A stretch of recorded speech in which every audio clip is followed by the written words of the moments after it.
there. So how exactly do you know if you are in fact a master number 11? Well, when I was introduced to numerology many years ago, I was taught to simply add my numbers straight across, right? Add up all the numbers straight in a row, and you're going to come up with your life path number. So when I did that, my date of birth added up to the number 34, which when reduced, 3 plus 4 equals 7. So I could wrap my head around that. I really felt like a 7. That pretty much described me.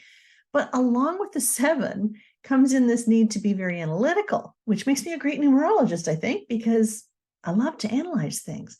So it just wasn't enough for me just to be a 7. What kind of a 7 was I, right? You've heard me talk about this before. So as I got deeper into my studies, I learned more about the sub-lessons relating to your life path number. Those are the two numbers that we have to add together to come up to the single digit. So this required me to really study the value of all the numbers from 1 to 9. That's okay, I can do that, right? But wait, that meant that I was a 34-7. So the 7's the main lesson, but the sub-lessons are the 3 and the 4. So now I was totally confused, really confused, because I felt that I didn't really have the challenges associated with the number 3. The 3 is about learning how to communicate and express yourself. Clearly, I don't have that issue, right?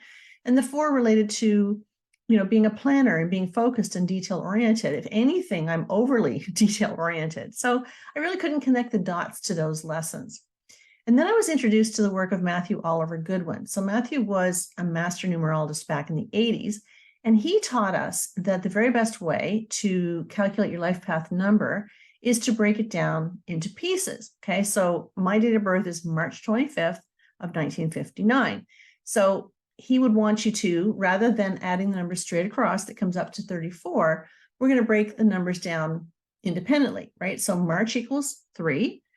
The 25th day, we add 2 and 5 together, it comes to 7.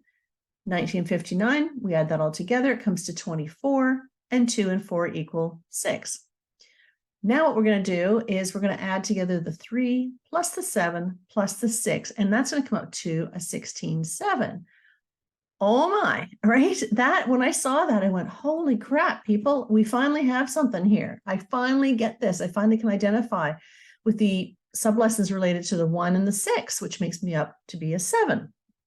Now hang in there, because I know we're talking about master number 11s here, but I have to set the stage for you. Okay.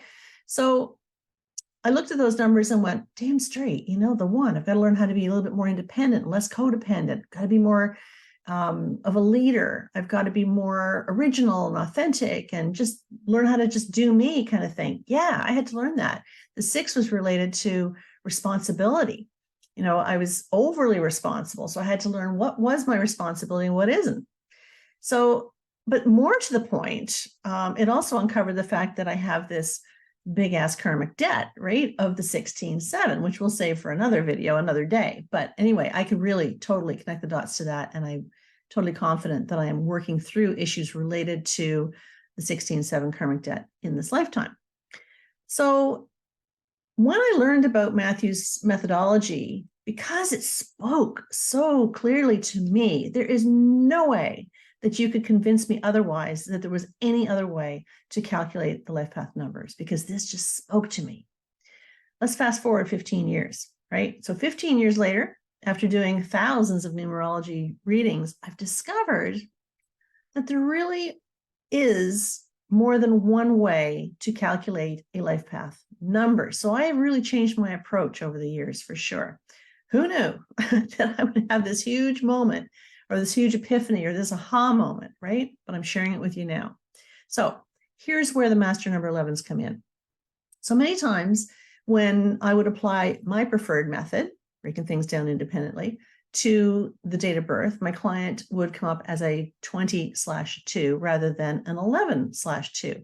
And this would often bring in a lot of disappointment for my client, because they really felt that they were a master number 11. That's what they identified with. Okay. And I was sort of like the bearer of bad news. Well, the funny thing about the master number 11 is that a lot of people feel that there's some kind of notoriety associated with having this life path number. It's kind of like it's special and it's different and it's a master, right? Well, the fact is, The term master simply means that you are here to master the duplicated energy of the number 1, okay, so that you can be the best number 2 you can be. But let me assure you guys that being a life path number 11 is a hell of a lot more difficult than being simply a life path number of 20/2. So on closer inspection and examination, I have learned that the disappointment with these Master 11s is more than lacking the title of Master number 11. It's not that disappointment of, oh gosh, now I'm not a Master number 11. It's not that. The disappointment is because when you feel like a Master 11, when you've done the research and you've ticked off all the boxes, you're a Master number 11, right? If you're connecting the dots to that, then you are a Master number 11. Now, Master 11s have a hard enough time connecting and feeling validated. Telling someone that they're not a Master number 11 when all along they thought they were can be really devastating to that person because they need to fit in. They need to belong. Master 11s know they're meant to be doing something bigger, so they need to fit in. So their identity is important to them. Now, that being said, the term Master number 11 is typically reserved for those whose date of birth add up to an 11. So regardless of how you do the calculation, I don't care how you go about it anymore. I really don't. It's about when you add it up, whether it's, adding it straight across or breaking it all down, however you get there. If it comes up as an 11 and you feel like an 11, you are an 11, okay? Master 11s know that they have a unique vibration that is much bigger than most. It's much higher than most. So this can cause them to feel a little disconnected and very often feel very misunderstood. They're the older souls. Their parents would treat them more like adults than children. They often would gravitate towards adults rather than playing with kids because their cellular memory is so old. They just connect better with older souls, right? But that makes them a little bit different. So they often feel like this isn't even their planet and that no one speaks their language. It can be a very lonely experience. Master 11s might struggle with relationships because they just can't cope with superficiality, right? They need to connect on a much deeper level than most people do. It's super important for 11s. They feel like they're meant to be doing something much bigger than what they're doing, but they're currently not doing it, right? So they're always searching for the next best thing. So quite often they'll sabotage their efforts and get really frustrated, feeling like time is ticking on. They've got this energy about them that says, oh my God, I got to know what I got to do. I got to know what my purpose is because time is ticking on. I know how this story ends. I'm going to die someday. And I want to be absolutely certain that I am completing my task, completing that commitment that I said that I would do. So with that, the Master number 11s will often suffer from anxiety and sometimes depression because the need to create something really big that is going to inspire other people and improve humanity is real. It's really, really real for them. They hold so much cellular memory that Master 11s often feel that the time is running out, okay? And that's the worst thing that can happen to them is the time runs out and they don't feel like they've accomplished anything. Does any of this sound like you? It is also possible that your birth name, when we add up the letters in your birth name, we associate numeric value with them. It may add up to an 11. So that creates an expression number or possibly a heart's desire number of 11. Or maybe you were born on the 11th day. You are definitely going to feel like a Master number 11. You will definitely identify with the sensitivity that the Master numbers feel. So, and beyond your date of birth and your birth name, it's very possible that you could be affected by an 11 cycle that's showing up in your chart, right? You can have a life path period, which goes for a long time as an 11. You can have an essence showing up. You can have a pinnacle showing up. There's all kinds of ways. You could have a challenge or a maturity number of 11. There are all sorts of ways an 11 can show up in your chart. So I guess what I'm trying to say here is that just because you aren't a Master number 11, possibly, as defined by your date of birth, it does not mean that you won't feel like one.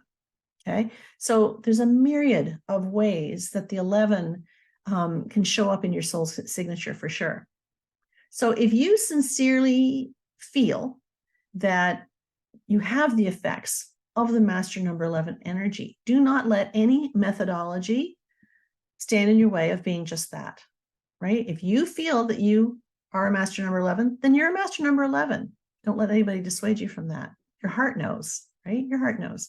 So it's important to tap into the lessons that you have personally agreed to learn.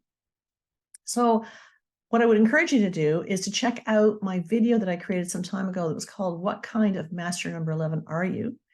There's at least 5 different ways to be a master number 11. You could be a straight up 11, which is an 11/2. You could be a 29/11. 2 plus 9 equals 11, right? A 38/11, a 47/11, a 56/11. And these are all very different 11s. That's because the lessons, the sub-lessons to the left of the slash are all different, right? So that means there's different lessons that you're intended to learn to be the master 11. So not all 11s are created equal. Personally, myself, I feel that the responsibility of any numerologist is to introduce you guys to the potential lessons in your chart, okay? Because sometimes, as I showed you in my date of birth, I come up as a 7 both ways, but one way I'm a 34/7 and the other way I'm a 16/7, right? You could be a 29/11, you could be a 38/11, depending on the methodology. And you're like, well, how the heck am I supposed to know? A good numerologist is going to break down those lessons for you and say, hey, how does this feel? Do you feel like you're being challenged by these lessons of the 2 and the 9? Or maybe you're being challenged by these lessons, the 3 and the 8, right? So our job is to help you tap into what you chose to learn in the first place. It's not up to us to tell you what your life path number is. You chose it after all, but it is my job to help you to tap into your lessons, your unique lessons, and your potential. So I'm simply your guide, right? Leading you to your potential while helping you to feel really confident about who you are and why you are here and what you've chosen to do in this lifetime. So you might want to check out my resource page for 11s on my website. I've devoted an entire page just for you guys. And you might also want to check out my unique soul signature readings that I've created for you guys just for master number 11s. They're really cool and they focus on the challenges and on all of the wonderful assets that come with you as a master number 11. Let's find out what kind of an 11 are you and what you need to do to embrace it so you can finally get going with your life path. I hope this has been helpful for you guys. Until next time, let's make sure that you are having your very best day ever. Take care, guys. Bye for now.